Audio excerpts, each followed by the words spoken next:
Mari kita berdiri bersama-sama. Haleluya.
Engkau yang mengakhiri kehidupan ini Tuhan. Kami bersyukur pada Tuhan di pagi hari ini. Inilah hari kebangkitan-Mu. Roh Tuhan yang malu Bapa. Pada pagi hari ini Tuhan, melalui kebangkitan ini Engkau bangkitkan semangat kami Tuhan. Engkau bangkitkan pelayanan kami Tuhan. Engkau bangkitkan ekonomi kami Tuhan. Biar melalui semua yang terjadi Tuhan, kami yakin dan percaya Tuhan, Engkau segala dalam hidup kami. Terima kasih Tuhan Yesus. Terima kasih Bapa. Pada pagi hari ini Engkau berikan kegerakan besar terjadi di tempat ini Tuhan. Lawat seluruh umat-umat-Mu Tuhan pagi hari ini. Kami rindu Tuhan, suasana surga hadir di tempat ini, hadir dalam kehidupan kami pribadi kami hari Tuhan. Terima kasih Tuhan, terima kasih Bapa. Semua kami serahkan tangan-Mu di pagi hari ini. Biar Tuhan Kau berkarya pagi hari ini buat kami semua ya Tuhan. Dan kami pulang membawa sukacita yang luar biasa daripada Engkau Tuhan. Karena Engkau bangkit buat kami. Terima kasih Tuhan, terima kasih Bapa. Pada pagi hari ini kami serahkan ibadah ini hanya di dalam nama Tuhan Yesus Kristus. Bagi yang percaya dengan yakin katakan amin. Shalom. Tetap semangat. Haleluya. Haleluya. Puji Tuhan. Kuasa yang membangkitkan.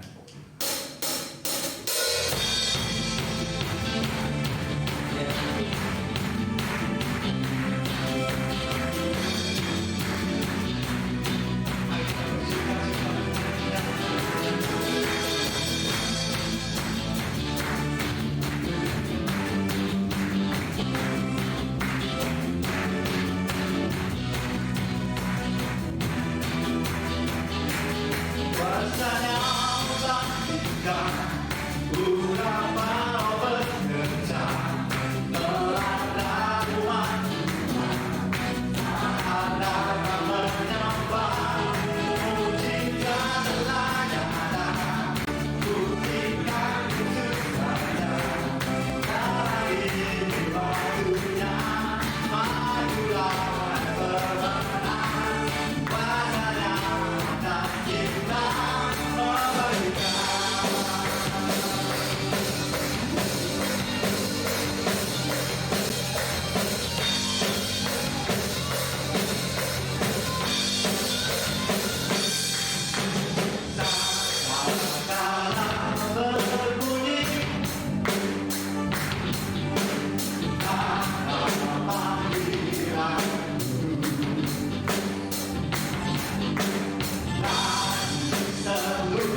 kuasanya membebaskan, kuasanya memerdekakan kita. Haleluya. Kita akan berbicara kuasanya memerdekakan.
Tuhan, sepertinya pagi hari ini kita itu merdeka, kita sudah dimerdekakan, tapi sepertinya kentung kayak kayu. Gak apa-apa saudaraku, mungkin ada sesuatu yang ada sesuatu yang diberikan saudara sekalian, tapi pagi hari ini biar melalui firman Tuhan, saudara akan dihibur, saudara akan dikuatkan, saudara akan diberikan sesuatu yang baru Tuhan, supaya kita tetap semangat di dalam mengiring Tuhan. Haleluya. Tiada seperti Dia yang luar biasa.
senang hatiku menyembahmu.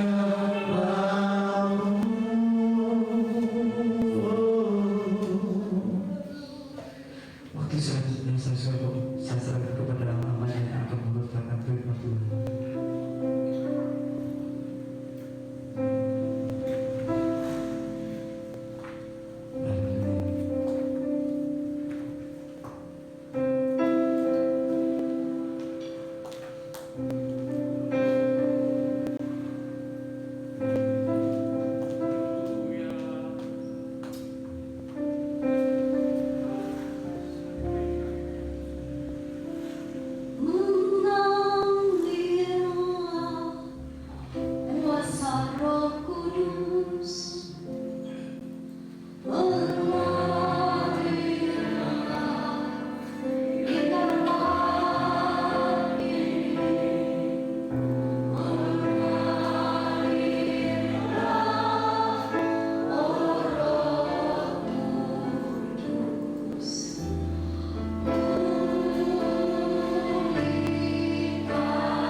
Pujian kepadamu, biarlah hatimu disukakan dengan setiap pujian kami, dan hati kami siap ditabur oleh firman-Mu. Benih yang sangat kecil ketika ditabur di tanah yang baik, ia akan bertumbuh dengan baik, ia akan menghasilkan buah dengan baik. Dan setiap benih yang akan ditaburkan pada pagi hari ini, kiranya itu boleh tertabur kepada kami, kepada setiap hati yang rindu akan Engkau Tuhan. Roh Kudus ambil alih kehidupan hamba-Mu, dan Roh Kudus ambil alih seluruh kehidupan umat-Mu. Kami siap untuk menikmati firman-Mu dalam nama Yesus. Haleluya. Amin. Puji Tuhan. Haleluya. Haleluya. Haleluya. Haleluya. Puji Tuhan. Hari ini kita merayakan kenaikan Tuhan Yesus ke sorga. Haleluya. Saudara menikmati Yesus sampai hari ini? Atau saudara sudah sedikit sih? Atau ya sedikit banyak? Atau sama sekali tidak menikmati?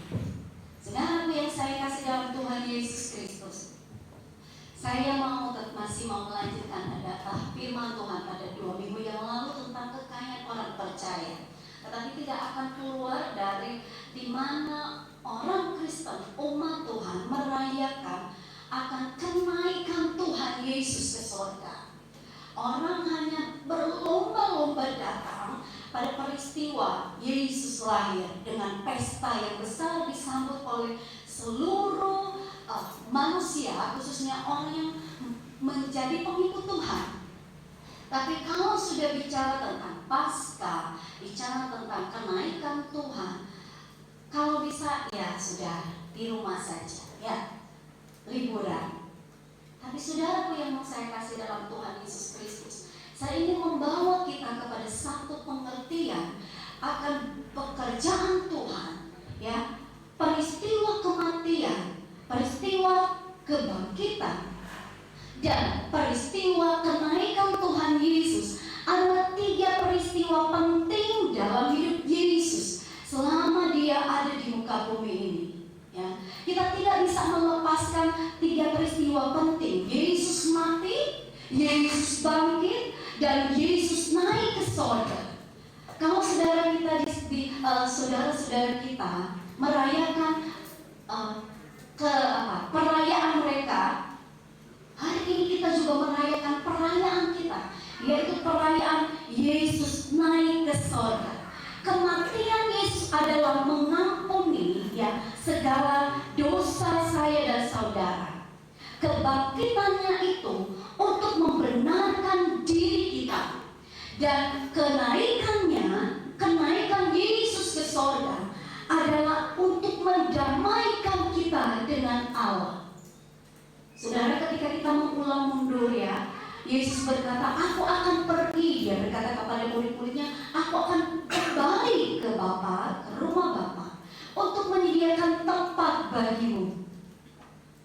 Dan sekarang dia sudah ada di sorga. Nah, saudara, disinilah kesempurnaan pekerjaan keselamatan yang dikerjakan oleh Tuhan Yesus bagi saya dan saudara. Kenaikan Yesus ke sorga kita akan melihat di dalam Kisah Para Rasul pasal yang pertama ayat yang ke-9 sampai yang ke-11, dan ada di Efesus 1 ayat 15 sampai 23. Efesus 1 ayat 15 sampai 23 ini ayat-ayat yang sudah kita baca pada 2 minggu yang lalu. Tapi hari ini kita akan melihat di dalam Kisah Para Rasul pasal yang pertama ayat yang ke-9 sampai ayat yang ke-11. Mari Bapak Ibu kita akan membaca ayat-ayat ini. Kalau Bapak Ibu sudah menemukannya, mari kita berdiri semua.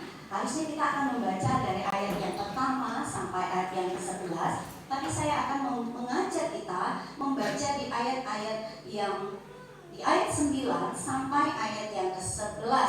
Kita akan baca bersama-sama. Saya akan baca ayat yang ke-9, Bapak Ibu ayat yang ke-10, dan ayat yang ke-11 kita baca bersama-sama. Sesudah ia mengatakan demikian, terangkatlah ia disaksikan oleh mereka, dan awan menutupnya dari pandangan mereka. Ketika mereka sedang menatap ke langit, waktu ia naik, tiba-tiba berdirilah 2 orang yang berpakaian putih dekat mereka. Dan berkata kepada mereka, hai orang-orang Galilea, mengapakah kamu berdiri melihat ke langit? Yesus ini yang terangkat ke sorga meninggalkan kamu akan datang kembali dengan cara yang sama seperti kamu melihat ia naik ke sorga. Haleluya. Puji Tuhan. Silakan dulu. Kenaikan Tuhan Yesus ke sorga adalah kegenapan dari hari pendamaian sebagaimana yang dicatat di dalam kitab Imamat, saudara. Di dalam kitab Imamat pasal yang ke-16, Bapak Ibu nanti akan membaca di sana. Dan saya akan membawa kita kekayaan orang percaya. Kekayaan orang percaya apa, saudara? Kekayaan orang percaya yaitu kemuliaan dan kuasa. Kemuliaan dan kuasa. Kemuliaan yang Tuhan berikan dan kuasa yang Dia berikan. Tetapi banyak orang tidak sadar dan tidak mengerti, tidak memahami, tidak mau. Nah, sudah nggak mengerti, sudah nggak sadar, juga tidak mau. Tidak mau menikmati kekayaan ini. Nah, saudara, dalam Imamat pasal yang ke-16 ayat pasal yang ke-16, saudara akan nanti baca di rumah ya. Ini memuat peraturan peraturan dan tata cara yang sangat rinci yang ditetapkan bagi Allah bagi seorang imam besar yang hendak masuk dalam ruang maha kudus di tabernakel. Jadi ada pekerjaan yang dilakukan oleh imam besar dengan pakaiannya. Kalau mau belajar nanti pakaian, ada banyak arti, saudara. Jadi dia harus memakai pakaian kebesaran sebagai imam besar untuk masuk di dalam ruang maha kudus di dalam 1 tahun 1 kali saja. Kalau bisa digambarkan, ini yang ruang Maha Kudus, baru ada tabir yang menutupi, baru ruang kudus dan halaman di sana. Nah, pekerjaan imam besar, dia melakukan tugasnya 1 tahun 1 kali masuk di ruang Maha Kudus untuk mengerjakan apa, saudara? Dia harus membawa korban persembahan sebagai penebus dosa dirinya, sebagai dan keluarganya dan bangsa Israel. Jadi ada satu pekerjaan khusus yang dilakukan untuk mendamaikan dirinya, keluarganya, dan seluruh umat. Itu di dalam perjanjian lama. Seorang imam besar yang silih berganti turun-temurun melakukan pekerjaannya. Tapi dalam perjanjian baru, zaman perjanjian baru, saudara, Yesus adalah imam besar saya dan saudara.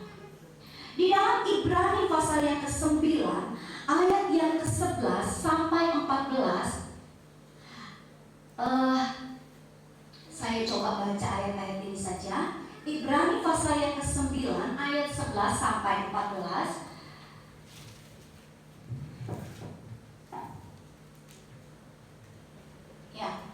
Ibrani pasal yang ke-9 ayat yang ke-11 sampai ayat yang ke-14.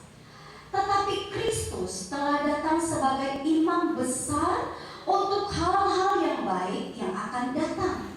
Ia telah melintasi kemah yang lebih besar dan yang lebih sempurna, yang bukan dibuat oleh tangan manusia, artinya yang tidak termasuk ciptaan ini. Dan ia telah masuk 1 kali untuk selama-lamanya ke dalam tempat yang kudus, bukan dengan membawa darah domba jantan dan darah anak lembu, tetapi dengan membawa darahnya sendiri. Dan dengan itu ia telah mendapat kelepasan yang kekal.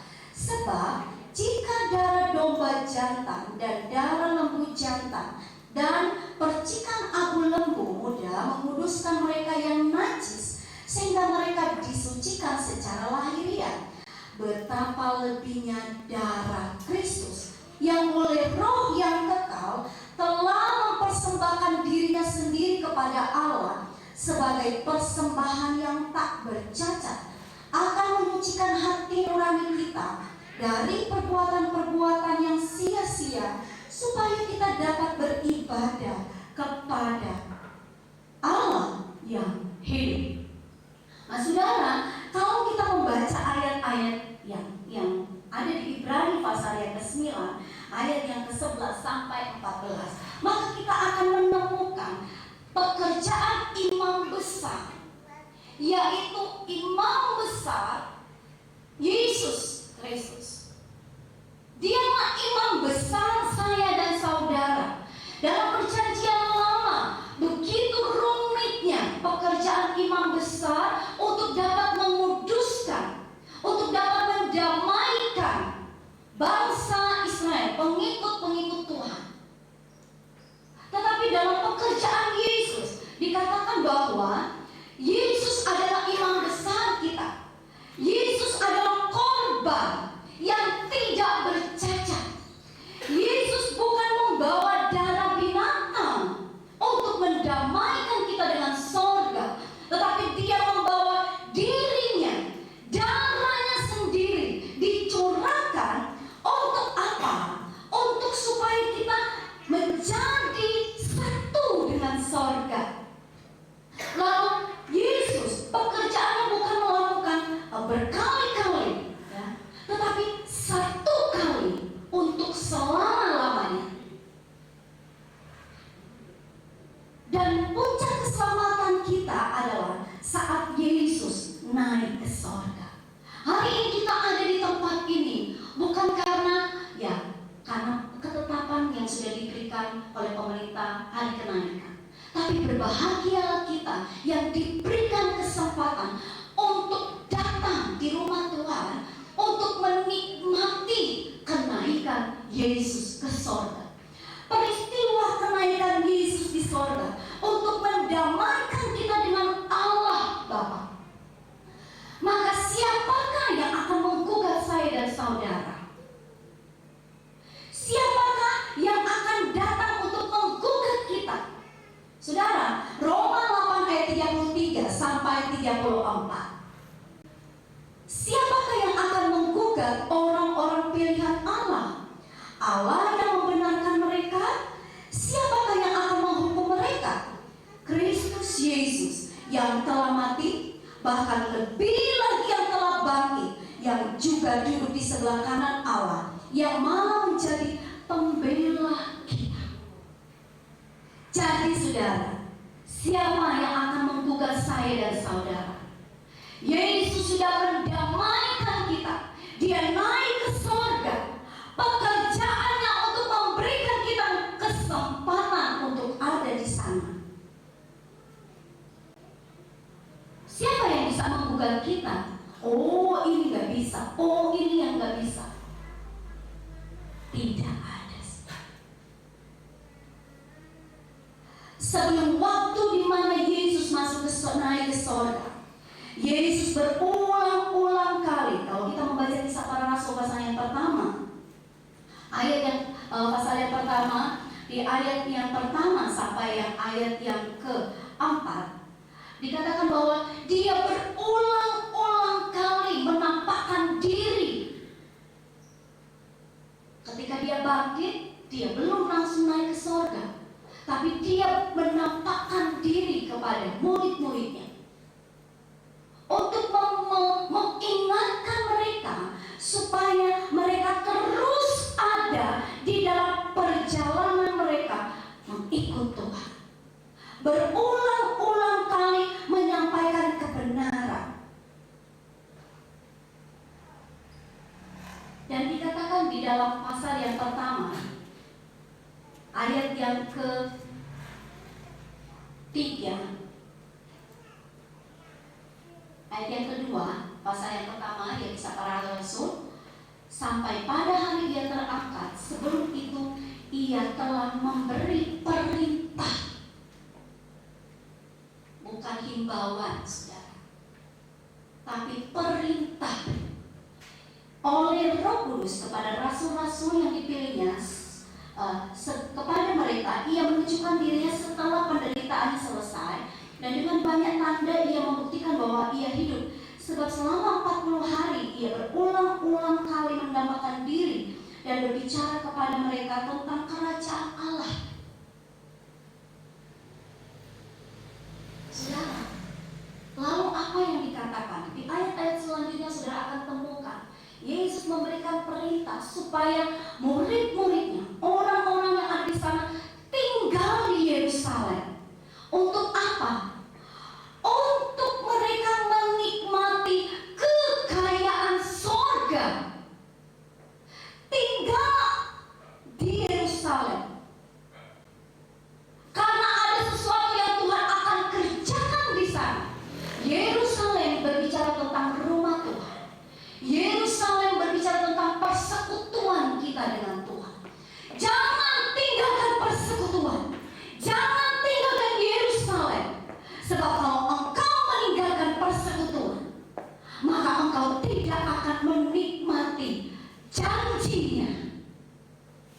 Saudara, hal yang sama ketika Yesus mengatakan kepada murid-muridnya untuk tinggal di Yerusalem. Jangan pergi sebelum engkau menerima kuasa. Tetapi begitu banyak orang-orang hari-hari ini, pengikut Tuhan, yang mengatakan pengikut Tuhan, begitu cuek, saudara. Cuek dan menganggap tidak penting. Tidak terlalu penting ada di dalam persekutuan. Tidak terlalu penting ada di rumah Tuhan. Hati-hati saudara. Baik saudara yang ada di rumah, baik kita yang ada di tempat ini. Siapa yang melihat tayangan ini? Hati-hati. Jangan kita menganggap sepele. Yesus memberikan perintah, tinggal di Yerusalem. Karena karena di sana aku akan memberikan janjiku. Ini sebelum dia naik ke surga. Saudara,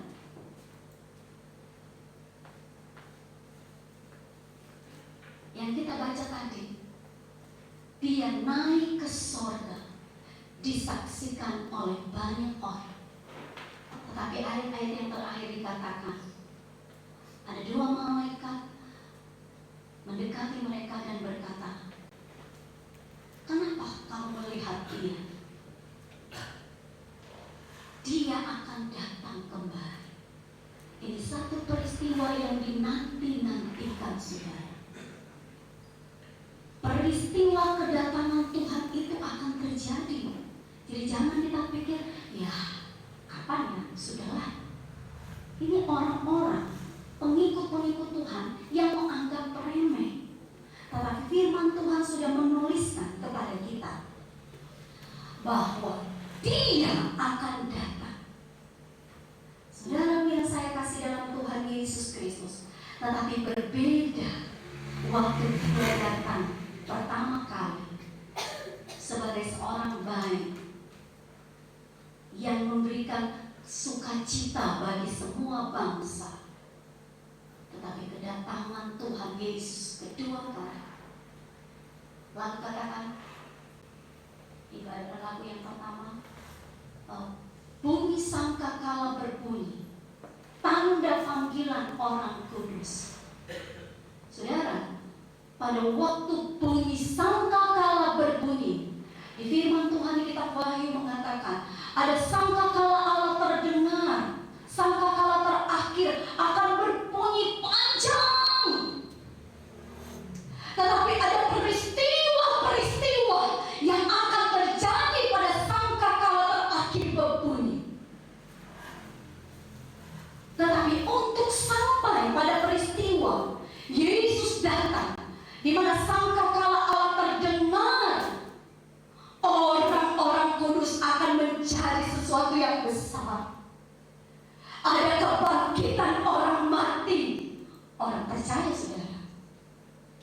Orang-orang yang mengikut Tuhan, pada sangkakala Allah terdengar, bunyi sangkakala terakhir, maka orang-orang kudus yang sudah mati, apakah dia kena corona? Apakah karena penyakit-penyakit? Tapi ketika mereka tetap berpegang pada Yesus, sekali Yesus sampai akhir hidup mereka, pada sangkakala terakhir berbunyi, mereka akan bangkit. Tidak main-main, saudara. Tetapi di dalam peristiwa Yesus datang nanti, ada sesuatu yang akan menggetarkan banyak orang. Orang-orang yang tidak percaya kepada Tuhan, mereka yang menjadi pengikut-pengikut Antikris, akan mengalami kebinasaan. Ada satu pekerjaan yang tidak pernah kita lihat sebelumnya. Tetapi mari kita lihat. Jadi peristiwa Yesus naik ke surga bukan menjadi peristiwa ya Yesus sudah naik ke surga, tetapi menjadi tanda buat kita, saudara, supaya kita tetap menjadi orang-orang yang menanti-nantikan Tuhan. Sebab orang-orang yang menantikan Tuhan akan menjadi apa? Menjadi lemah, saudara. Banyak orang akan menjadi lemah. Banyak orang akan menjadi mundur. Banyak orang akan menjadi kecewa. Sebab penantian itu membutuhkan waktu, saudara. Karena waktu menanti itu sungguh tidak diketahui kapan dia akan datang. Untuk itulah firman Tuhan mengingatkan kepada kita, tinggal di dalam Yerusalem, tinggal dalam persekutuan. Jangan jauhkan diri dari persekutuan. Saudara, di dalam apa penyebab orang percaya tidak menikmati yang menjadi kekayaannya? Kalau kita melihat firman Tuhan di dalam Efesus pasal yang keempat, pasal yang pertama ayat ke-15 sampai 23, ini saya kembali melanjutkan. kita harus tinggal dan kenapa kita harus berusaha mendapatkan apa yang menjadi janjinya. Sebab banyak orang nanti akan mengalami kekecewaan, saudara. Banyak orang akan menjadi bosan. Karena kapan Tuhan datang? Firman Tuhan sudah berkata kepada kita bahwa pada waktu kedatangannya nanti ada banyak peristiwa, dunia akan semakin susah. Ada banyak gempa bumi terjadi. Ada banyak hal-hal yang mengerikan akan terjadi. Dan itu akan terjadi, saudara. Firman Tuhan ya dan amin.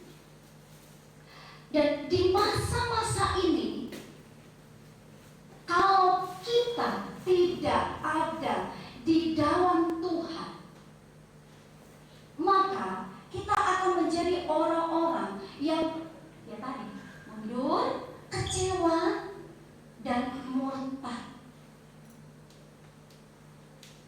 Nah, penyebab orang percaya tidak menikmati janjinya, kekayaannya, yaitu kekayaan surga, kemuliaan, dan kuasa. Di dalam Kisah 1 ayat 8, kamu akan menerima kuasa. Tapi saya mau membawa kita kepada bahwa ketika kita tidak menikmati Dia, kenapa kita tidak menikmati? Kenapa saya sudah ikut Tuhan, sudah sekian lama saya ikut Tuhan, tapi kenapa saya tidak menikmati kekayaan surga itu? Kenapa saya tidak menikmati? Berulang-ulang mungkin saudara selalu dengar ayat-ayat, kamu akan menerima kuasa kalau Roh Kudus turun ke atasmu. Tapi kok saya tidak menikmati? Kenapa saya tidak dapat pengalaman Roh Kudus? Kenapa saya tidak menikmati kuasa itu? Nah, Efesus pasal yang pertama ayat 13, Paulus memberikan surat ini kepada jemaat Efesus. Dan apa penyebab? Apa penyebab orang-orang percaya, jemaat Efesus atau jemaat Alpha Omega atau siapa saja yang menjadi pengikut Tuhan, penyebab kita tidak menikmati kekayaan surga itu, kemuliaannya, kuasanya, yaitu yang pertama, karena kita tidak mengenal Bapa dengan benar. Di dalam Efesus yang pertama ayat 17, Paulus berdoa dan meminta supaya jemaat ini dapat mengenal dengan benar. Karena tidak mengenal dengan benar, jadi dia berdoa supaya jemaat ini mengenal dengan benar. Saya juga selalu mau berdoa buat saudara, mari Tuhan tolong buat jemaat ini mengenal Tuhan dengan benar. Sebab banyak orang tidak mengenal Tuhannya dengan benar. Mengenalnya kalau diberkati, mengenalnya kalau ditolong, mengenalnya kalau berkelimpahan, kalau disembuhkan. Si sulung tidak menikmati. Dia tidak mengambil, kalau dia merasa dia adalah anak dari bapaknya, dia harusnya berani mengambil hewan binatang untuk disembeli. Dia bisa panggil teman-temannya untuk menikmati binatang yang dia sembeli untuk dinikmati bersama. Tetapi mengapa dia tidak melakukannya? Karena si sulung ini tidak mengenal isi hati bapaknya. Padahal selama itu bapaknya menganggap semua miliknya itu adalah milik si sulung. Sama seperti kita, Tuhan menganggap kita, Tuhan sudah menjadikan kita anak-anak ketebusannya yang harusnya menikmati kekayaannya. Tetapi kita seperti si sulung tadi. Pada waktu adiknya pulang, dia merasa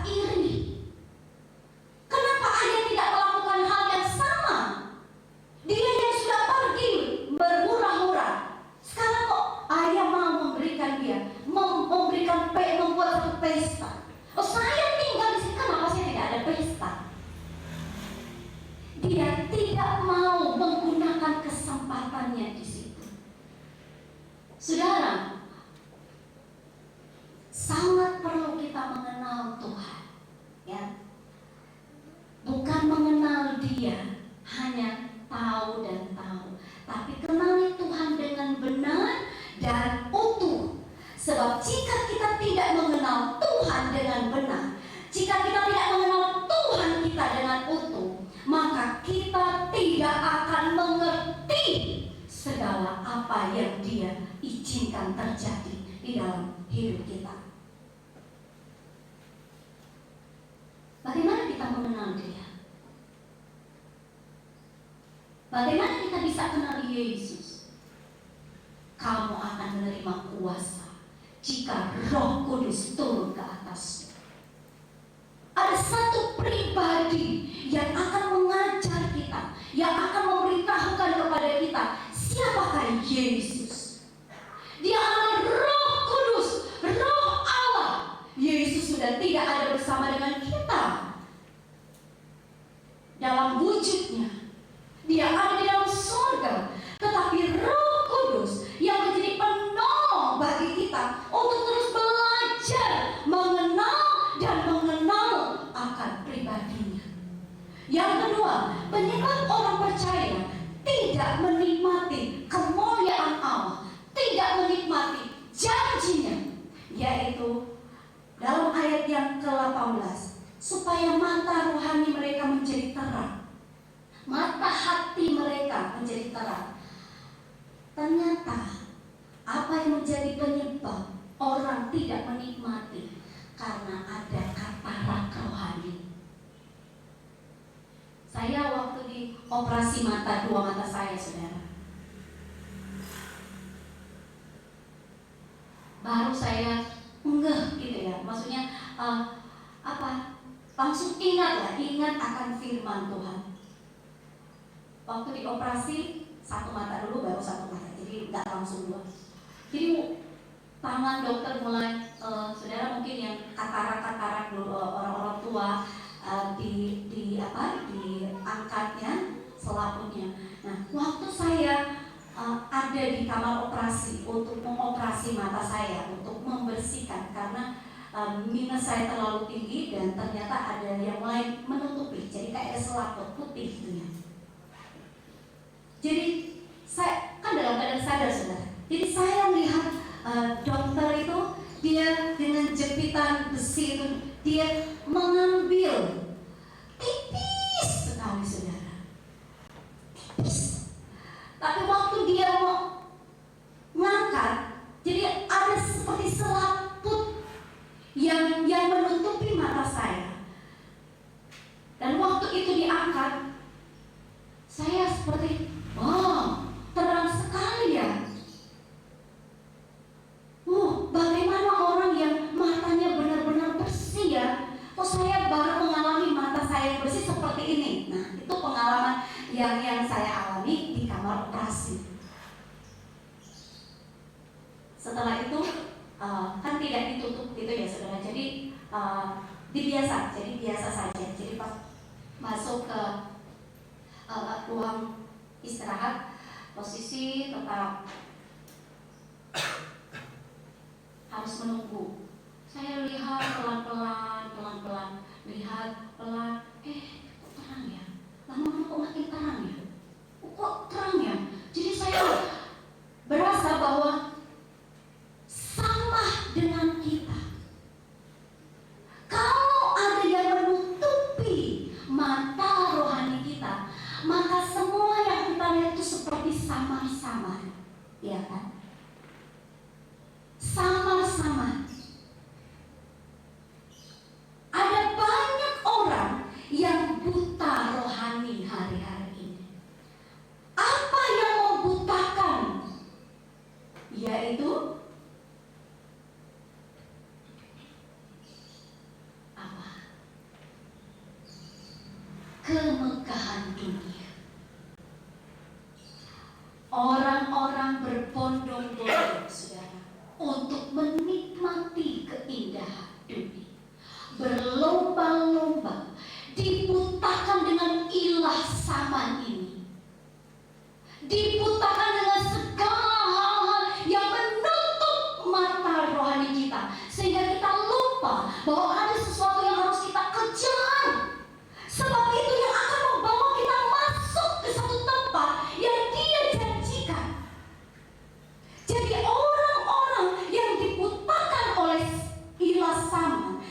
tidak akan pernah melihat Injil, tidak akan menikmati kemuliaan.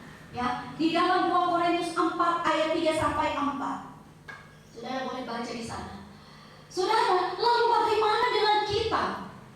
Orang-orang yang tidak menerima Injil, mereka yang masih tetap berjalan kepada kebenarannya sendiri, mereka yang berlomba-lomba, bagaimana supaya saya semakin kaya, bagaimana kedudukan saya supaya semakin tinggi, bagaimana supaya saya terkenal, dan lain sebagainya.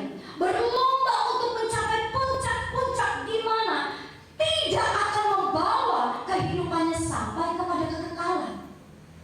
Tapi baiklah kita, orang yang sudah mengenal Injil, kita yang sudah tahu firman, jangan kita dibutakan dengan ilah salah. Jangan sampai mata rohani kita ada kataraknya, ada yang menghalangi, saudara. Yesus sudah bangkit, tapi dia berikan peringatan kepada kita. Yesus sudah naik, dia juga berikan peringatan kepada kita bahwa dia akan datang kembali untuk mencari orang-orang yang terus berjalan dan tidak membuat mata rohaninya menjadi katarak. Begitu susah orang kalau sudah ada katarak ya, orang-orang tua atau orang yang sudah memakai kacamata seperti saya. Rasanya susah. Tapi kalau sudah di sorga sudah tidak ada katarak, saudara. Semuanya bersih. Tapi untuk mencapai ke sana, saudara, jangan kita menjadi orang-orang pengikut Tuhan yang akhirnya mengizinkan katarak itu ada. Dengan apa? Dengan perkara-perkara jasmani, dengan perkara-perkara yang tidak kekal. Kita bekerja itu wajib, saudara. Kita harus bekerja untuk menghidupi kebutuhan kita. Tetapi jangan sampai ada waktu-waktu di mana Tuhan mau menarik kita supaya kita ikut Dia dengan sungguh-sungguh. Justru kita malah berbelok, saudara. Lebih fokus kepada hal yang sifatnya dunia. Burung di udara Dia pelihara. Masa kan kita Dia nggak pelihara? Kita tetap bekerja, kita tetap melakukan kewajiban kita sebagai kepala keluarga, sebagai ibu, sebagai anak-anak. Tapi ingat, kewajiban kita di hadapan Tuhan adalah supaya kita memperoleh kekayaan surga. Yang ketiga, yang pasal yang tadi Efesus pasal yang pertama, di ayat yang ke-19, bahwa ternyata ada banyak orang yang tidak percaya dengan sungguh-sungguh. Kehebatan kuasa Allah ya diperuntukkan bagi orang-orang yang percaya dengan sungguh-sungguh. Jadi imannya itu benar-benar utuh. Imannya itu bukan iman yang kecil. Ukuran biji sesawi kecil, tapi firman Tuhan tidak bilang miliki iman sekecil biji sesawi, tapi sebesar biji sesawi. Iman kita harus benar-benar utuh. Yesus adalah Tuhanku. Saudara, bukan sekedar menjadi orang yang percaya-percaya, yang penting percaya. Tetapi semakin tinggi percaya kita, semakin kita belajar untuk terus percaya, maka penuhlah kuasanya bagi kita. Di dalam Daniel pasal yang ketiga ayat 7 sampai 18, cerita tentang 3 orang, Hanania, Misael, dan Asaria, yang dikenal dengan Sadrak, Mesak, dan Abednego. Saudara, mereka tetap berdiri dengan iman yang teguh, dengan iman yang kuat, dengan iman yang utuh. Sekalipun Tuhan yang kami sembah tidak menolong kami, tetapi tidak akan membuat kami berlutut kepada sesembahan yang sudah ditetapkan. Sekalipun Tuhan tidak menolong. Nah, bagaimana dengan kita? Bisakah kita berkata, sekalipun Tuhan Engkau tidak tolong saya, sekalipun Tuhan Engkau tidak menyembuhkan saya, sekalipun Tuhan Engkau tidak memberkati saya, tapi imanku tetap kepadamu Tuhan. Bisakah kita seperti itu? Tapi Tuhan menuntut orang-orang percaya adalah belajar percaya. Sungguh sekalipun tidak ditolong, tidak mengubah iman kita berpindah kepada iman yang lain. Saudara, jadi kalau kita tidak mengalami kuasa Allah, jadi kalau kita tidak mengalami pertolongan Tuhan, jadi kalau kita tidak menikmati kemuliaan kuasa Tuhan, perhatikan 3 yang saya sudah bagikan. Mungkin kita belum mengenal Dia dengan benar. Mungkin kita ada katarak rohani. Kita terlalu fokus kepada kenikmatan dunia. Mungkin kita tidak sungguh-sungguh percaya kepadanya. Kembali lagi kepada kita. Yesus akan datang, saudara. Haleluya. Di hari ini, awal di mana kita akan melakukan ibadah doa 10 malam.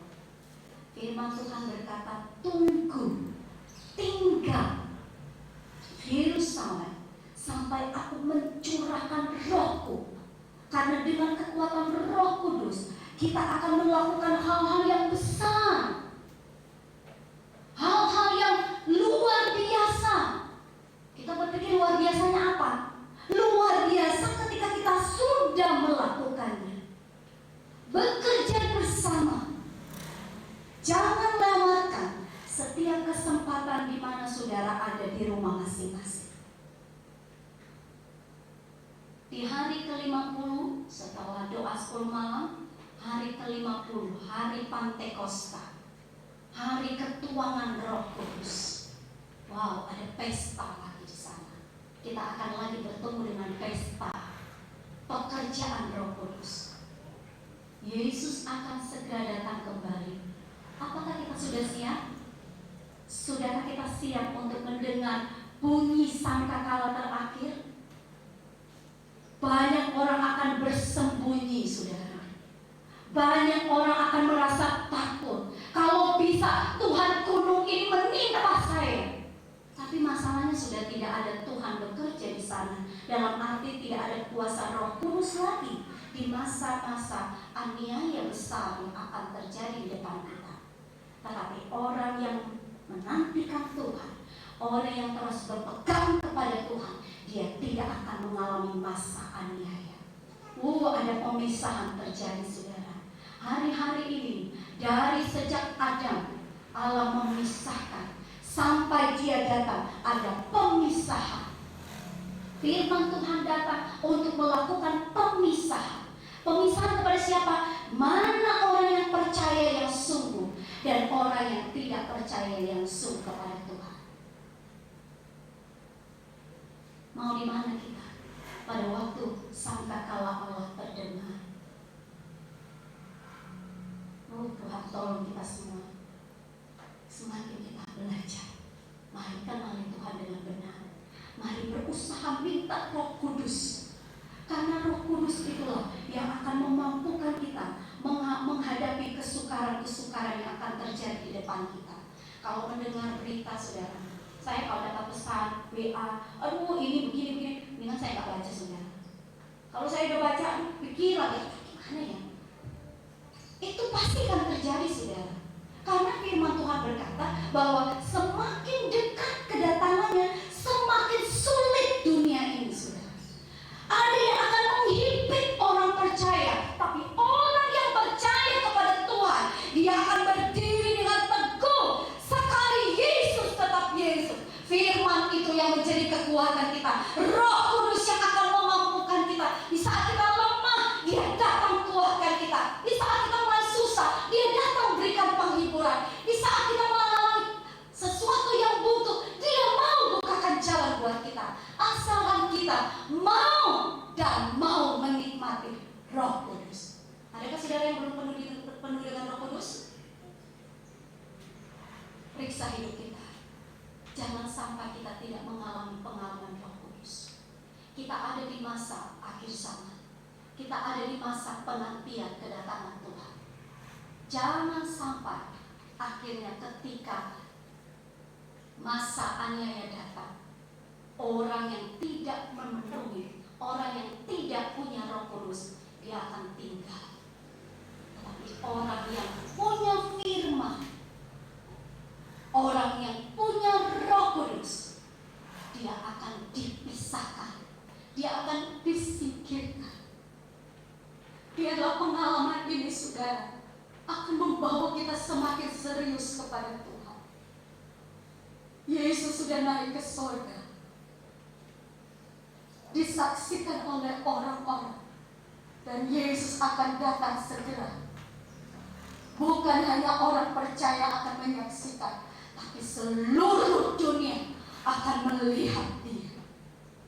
Tetapi berbahagialah orang yang hidup di dalam Tuhan, karena hari itu hari kemuliaan kita, hari kemenangan kita, bukan hari penghukuman. Tuhan kiranya menolong kita hari ini. Mari ambil waktu, saudara, di dalam persekutuan kita di rumah kita masing-masing. Jangan lewatkan persekutuan kita di doa-doa 10 malam yang akan kita lakukan, walaupun hanya dalam bentuk rekaman suara, walaupun hanya dilakukan sendiri di rumah. Tapi kalau kita punya hati yang sungguh, Dia mau kerjakan ini. Minta. Saudara yang sudah penuh Roh Kudus, terus minta, terus Tuhan puaskan. Saudara yang belum, minta. Tapi bukan hanya nanti 10 malam kita minta, setelah itu sudah selesai, nggak minta. Terus, saudara. Selama kita masih ada, mintalah pekerjaan Roh Kudus itu menjadi milik kita. Dia akan memampukan kita, Dia akan menguatkan kita menghadapi sesulit-sulitnya dunia ini. Kesukaran boleh terjadi, tapi orang yang berdiri di hadapan Tuhan akan berkata, glory, haleluya. Yesus datang kembali, aku akan bersama dengan Dia. Puji Tuhan. Saya mengundang pemain musik. Kita akan menyanyikan pujian.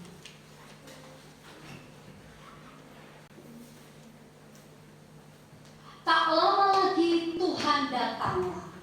Makin lama, tak lama lagi Tuhan datanglah. Sudah siapkan diri kita menanti kedatangannya? Minta Roh Kudus untuk memberikan kita kekuatan. Haleluya. Tak lama lagi Tuhan datanglah. Tak lama lagi Tuhan datanglah. Bangunlah segera, siapkan diri. Pantang ke atas Maranatha. Tak lama lagi Tuhan datanglah. Tak lama lagi Tuhan datanglah.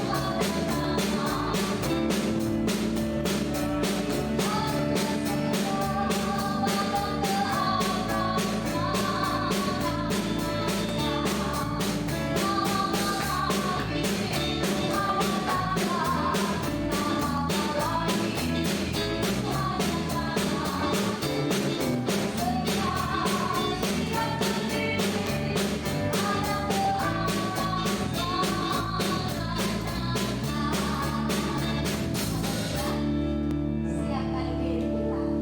Bangun dari keterpurukan. Bangun dari iman yang sudah mulai lemah. Bangun karena Yesus mau membawa kita. Berhembuslah Roh Kudus di tempat ini. Kita berdiri semua. Nyanyikan pujian. Haleluya. Berhembuslah Roh Kudus di tempat ini. Berhembuslah Roh Kudus dengan kuasa.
sudah kembali menyegarkan kami, untuk kami terus memandang kepada Engkau dan menikmati kuasa-Mu. Terima kasih Tuhan, firman-Mu yang sudah ditaburkan kepada kami. Terima kasih Roh Kudus, di dalam nama Tuhan Yesus Kristus. Haleluya. Amin. Puji Tuhan. Silakan duduk. Puji Tuhan. Sebagai pengumuman, kita akan melakukan ibadah doa kita di rumah kita masing-masing di jam 6 sore. Mari saudara, saya mengingatkan supaya kita tetap mengambil waktu untuk berdoa bersama-sama. Minta Roh Kudus kiranya ada di dalam hidup kita. Puji Tuhan. Dan bertemu lagi pada ibadah minggu. Pada minggu tetap dalam jam yang sama, jam 7 dan 8.30 saudara. Kembali lagi kepada semula ya. Saya berpesan kepada Bapak Ibu di sepanjang liburan, bersilaturahmi, tetap jaga kesehatan, lakukan salat protokol dengan baik, dengan benar, karena jangan mencari persoalan saudara ya. Kita harus terus menjaga diri kita saat kita bertemu, bersilaturahmi siapa saja, tetap lakukan protokol dengan baik dan benar. Puji Tuhan. Itu saja pengumuman kita, dan ingat dalam 10 malam ambil waktu di rumah kita berdoa bersama-sama. Saudara yang mungkin tidak ada gadget untuk melakukan doa melalui rekaman, mungkin bisa ke pastori, kita lakukan bersama di pastori ya. Atau tetap ada saudara mama atau apa ya, kita bisa bergabung. Puji Tuhan, itu saja. Tuhan Yesus memberkati. Selamat merayakan kenaikan Tuhan Yesus berserta, dan selamat hari raya bagi saudara-saudara yang punya keluarga yang merayakannya. Sampaikan salam dari kami, selamat hari raya. Tuhan Yesus memberkati. Kita akan akhiri kebaktian kita dengan berterima kasih kepada Tuhan. Kami memuji kebesaran-Mu, ajaib Tuhan.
Engkau sudah naik ke surga, tapi Engkau berjanji akan datang kembali untuk menjemput kami, anak-anak ketebus Kayu Tuhan. Terima kasih Tuhan, kiranya kami terus berpegang kepada Engkau. Jangan sampai di antara kami Tuhan, di antara jemaat-Mu di tempat ini, ada yang menjadi kecewa, ada yang mulai mundur, tapi Tuhan tolong kami dengan kuasa Roh Kudus-Mu yang akan memampukan kami untuk terus berjuang Tuhan, sampai akhirnya Engkau berkata selesai.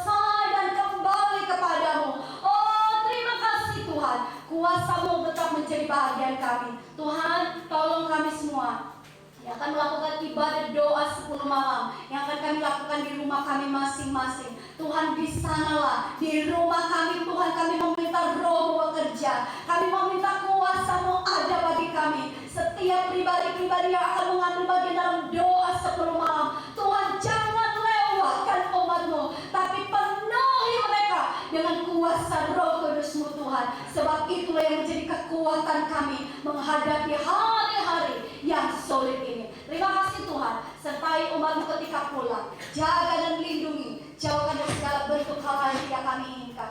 Selama umat-Mu berada, Tuhan melakukan kegiatan mereka. Tuhan tutup bungkus, Tuhan. Jauhkan dari segala bentuk sakit penyakit apapun, Tuhan. Oh, di dalam nama Yesus, bentengi umat-Mu dengan kuasa darah Yesus, sehingga kami tetap melihat bahwa ada Tuhan yang selalu menaungi kami. Terima kasih Tuhan.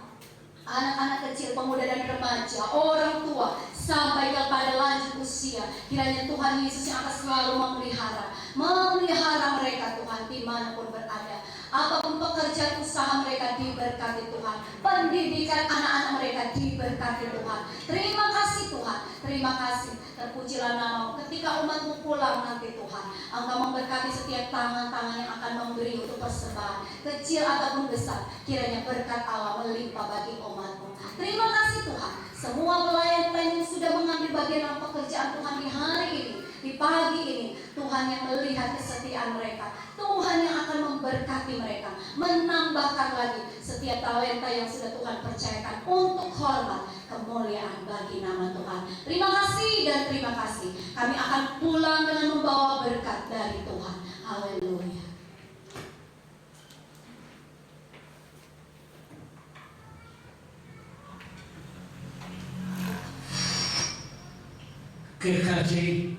Kekasihku dalam Yesus Kristus,